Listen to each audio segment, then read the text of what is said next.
said we need a cake so bad. Dude, check it out. This cake Benson one is crazy expensive. $130. Yeah, Benson's really going all out. Hey, what about you? Nobody said it. It says pretty days. So yeah, let's do it. I got my cake. I got my cake!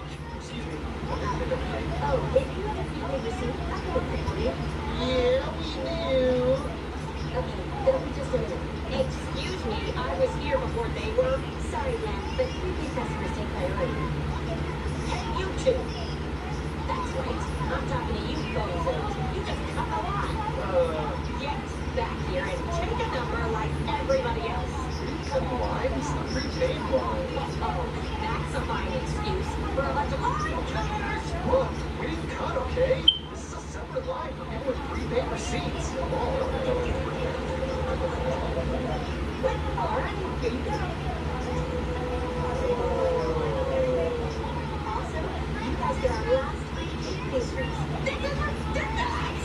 I've been here longer than anybody! I'm sorry, ma'am, but the sign says prepaid customers consider you first. So maybe you should learn how to read. Oh! okay, thanks for the cake. Bye. Bye, Karen.